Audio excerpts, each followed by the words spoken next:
मान के चलिए अगर किसी व्यक्ति ने अपने इस श्वासों पर नियंत्रण पा लिया तो मान के चलिए उस व्यक्ति के जीवन में इतने लाभकारी सुखदायी अनुभव देखने को मिलेंगे जो वह महसूस करना चाहता है।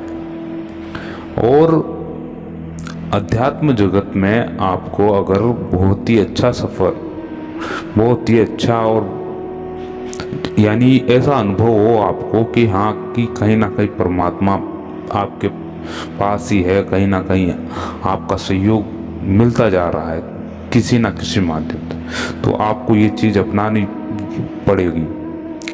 अब देखिए काफ़ी भक्तगण ऐसे हैं जो लंबे अरसे से ब्रह्म मुहूर्त में उठते आते हैं। ये सबसे अच्छा समय होता है ब्रह्म मुहूर्त में उठना, यानी सूर्य उदय से पूर्व ही अपना उठकर अपने जो भी आप योग मार्ग अपनाते हैं, साधना मार्ग अपनाते हैं, कोई तप करते हैं प्रभु के प्रति, तो नाम जप का है जो भी जिस भी माध्यम से आप आगे बढ़ रहे हैं तो उसको बनाए रखें। उसमें सबसे बेहतर मार्ग भी मैं आपको बताऊंगा।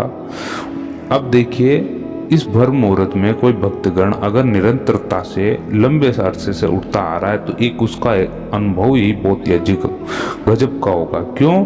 क्योंकि उसने इतने लंबे अरसे से एक ही चाल से वह चलता आ रहा है। जैसे कछुआ भी धीरे धीरे चलता है मगर चलता रहता है वह, तो क्या होता है एक दिन वह अपना लक्ष्य प्राप्त कर लेता है। तो उसी प्रकार आपको देखिए एक निरंतर दिशा, एक निरंतरता से, एक गति से आपको धीरे धीरे बढ़ना ही पड़ेगा और आपका अनुभव ऐसे चमत्कारों से होने वाला है इस दिशा में जो आप उस चीज को महसूस स्वयं करेंगे कि मेरे साथ ऐसा पहले कभी नहीं हुआ, ये वर्तमान समय में इसी क्षण हो रहा है। ऐसा आपको महसूस होगा, अनुभव होगा। वे इसको एक्सप्लेन करना इतना सरल नहीं होगा, लेकिन इसको अनुभव किया जा सकता है पूर्ण रूप से।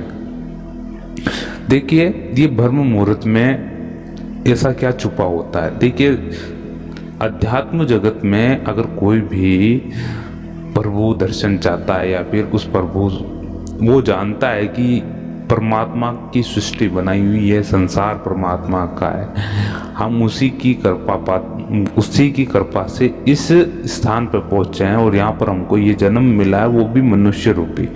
हम आत्मा रूपी हैं और उस परमात्मा का ही अंश है और अंततः इसका अंतिम समय उसी में जाके मिलना है। ये उनको सबसे यानी स्पष्ट है ये चीज़, हाँ यही होने वाला है। तो और वह उसी दिशा में कार्यरत करते जाते हैं। सांसारिक व्यवसाय अपनी गृहस्थी निभाते हुए भी वो साथ में लेते चलते हैं। अब देखिए ब्रह्म मुहूर्त में निरंतरता से उठने हैं आप और आपका अनुभव भी काफ़ी अच्छा होता है कि हाँ नहीं मेरी काफ़ी लाइफ स्टाइल पहले से ज़्यादा सुधरी हुई है और काफ़ी अच्छे अनुभव।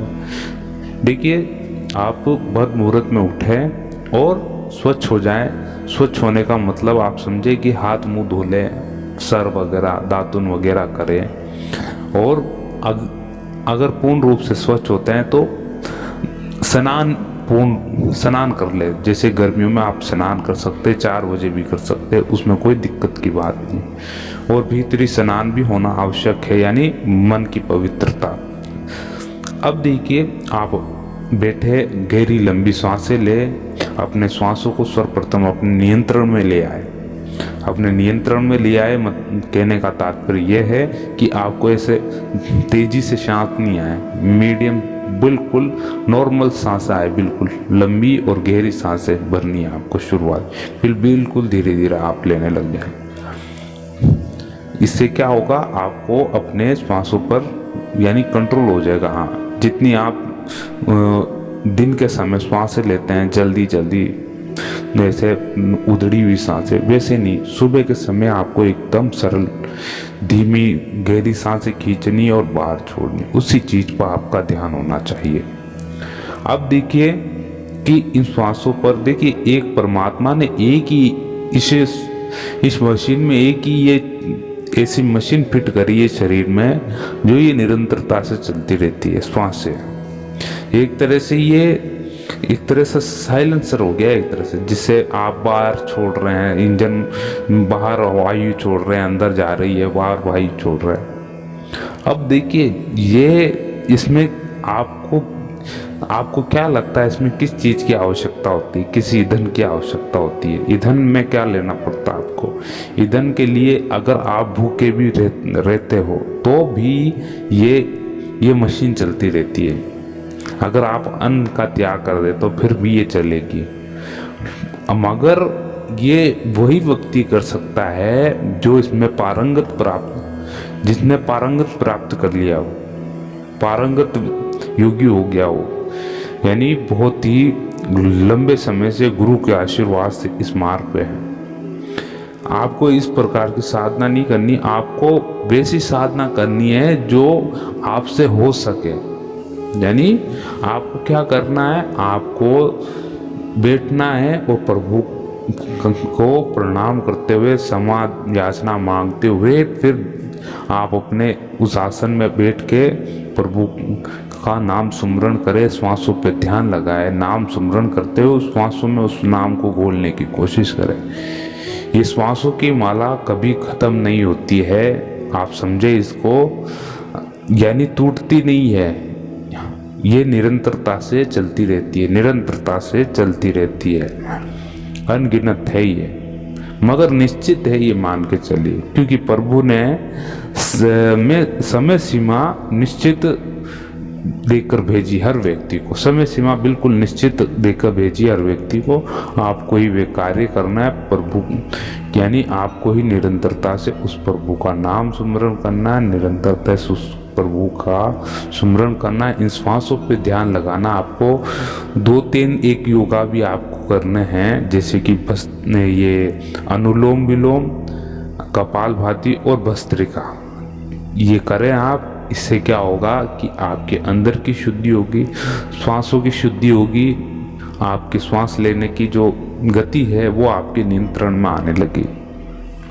इससे फायदा क्या होगा? देखिए, जब व्यक्ति, एक साधारण व्यक्ति नॉर्मल दिनचर्या में जो भी अपना काम करता है तो उसको सामान्य से तेज गति में श्वास लेनी पड़ती है। जब आप सोए हुए होते हैं तब आप एकदम नॉर्मल स्थिति में आपकी श्वास आती है जाती है, बिल्कुल उसी प्रकार से आपको योग करते हुए, ध्यान करते हुए, अपनी श्वासों पर नियंत्रण पाते हुए इस मार्ग पर बढ़ते चला जाना है। श्वासों पर ही ध्यान लगाना है शुरुआती दौर पर, और अनुभव आपको ऐसे होंगे इस मार्ग में। अगर ब्रह्म मुहूर्त में है तो ब्रह्म मुहूर्त में आप अनुभव देखें। अनुभव कैसे देखेंगे कि बाहर से नहीं, भीतर से अनुभव करें इस चीज को कि आप में क्या सुधार हुआ है। आप ये ना सोचे कि आंखों की दृष्टि के सामने कि कोई बुझता हुआ, यानी जलता हुआ दीपक बुझ जाए या फिर बुझा हुआ दीपक तुरंत जल जाए। आपकी आंखों के सामने ऐसे कुछ चीज सामने से तुरंत प्रकट और वापस ओझल हो जाए, ये इन चीजों की आशा ना करें आप। इस प्रकार का मिरेकल ना देखें आप कि इस प्रकार का मिरेकल हो जाए, कोई चमत्कार हो जाए, ऐसा नहीं। चमत्कार वह महसूस करें आप जो आपके अंदर की बुराइयों को सुधार रहा है धीरे धीरे।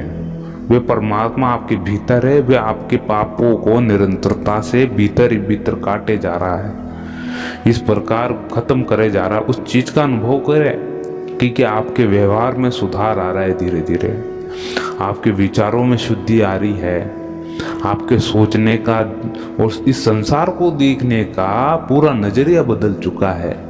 जहाँ पर कुछ दिन पहले आप हर व्यक्ति में बुराई ढूंढते थे, हर एक वस्तु में कमी निकाल लेते थे, तो अब ऐसा व्यवहार हो गया है कि आप उन सभी प्रत्येक व्यक्तियों में, वस्तु में ये मानते कि इनमें तो सभी में परमात्मा का वास है, ये तो स्वयं प्रभु के द्वारा बनाए गए हैं, तो हम भी उसी के द्वारा बनाए गए, तो ये तो अपने भाई मित्री हो चुके हैं और प्रभु ने ये एक तरह का घर बनाया है जिसमें हमको आके रहना है।